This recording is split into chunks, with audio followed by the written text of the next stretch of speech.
শ্রাবণ মাস মানে রাস্তার দিকে মেলে বাঁকে কাঁধে নিয়ে তীর্থযাত্রীর ঢল। বেশিরভাগ সাদা ও বা গেরুয়া পোশাক পরা, খালি পা। এদের কাঁধে বাঁক থেকে ঝোলা গঙ্গা জল, ঘাটি বা কলসি। গঙ্গা স্নান সেরে সঙ্গে পাত্রে গঙ্গা জল ভরে নিয়ে কাঁধে বাঘ ঝুলিয়ে সেই ভেজা পোশাকে এরা যাত্রা করেন কোনো শৈব তীর্থের উদ্দেশ্যে। চলার তালে মুখে রব ওঠে, ভোলে বাবা পার করেন গা আমাদের রাজ্যে।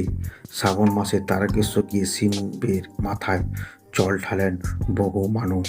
হিন্দিতে এই বাঘকে বলে কানোয়ারি, তাই এই যাত্রা হলো কানোয়ার যাত্রা। আর যারা বাঘ কাঁধে যাত্রা করেন তারা সবাই কানওয়ারি।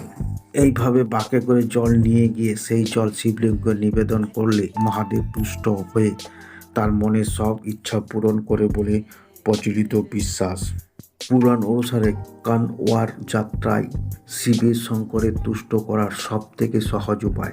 আজ আমরা জেনে নেব এই কানওয়ার যাত্রার কথা কিভাবে শুরু হলো। পরশুরাম।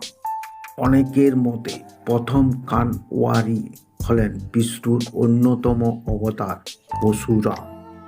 তিনি গড়মুক্তেশ্বর ধাম থেকে গঙ্গা জল নিয়ে বর্তমানে উত্তরপ্রদেশে বকপতের কাছে পুরা মহাদেবের নিবেদন করে বলে কথিত আছে।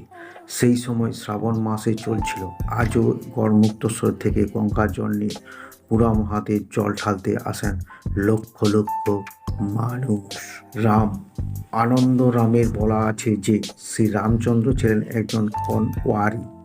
তিনি বিহারের সুলতানগঞ্জ থেকে গঙ্গা জল নিয়ে দেবঘরের বৈদ্যনাথ জ্যোতির্লিঙ্গে নিবেদন করেন। তখন চলছিল শ্রাবণ মাস। রাবণ। মহাদেবের একনিষ্ঠ ভক্ত ছিলেন দশানন রাবণ।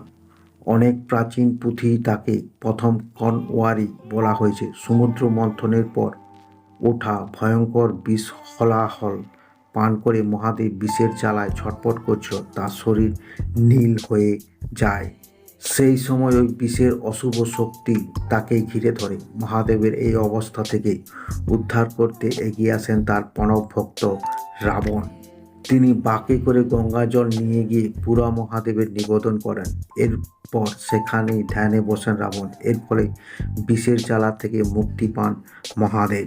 শ্রাবণ মাসে সমুদ্র মন্থনের ফলে উঠে এসেছিল হলাহল। সৃষ্টি রক্ষা করতে সেই বিষ পান করেছিলেন মহাদেব।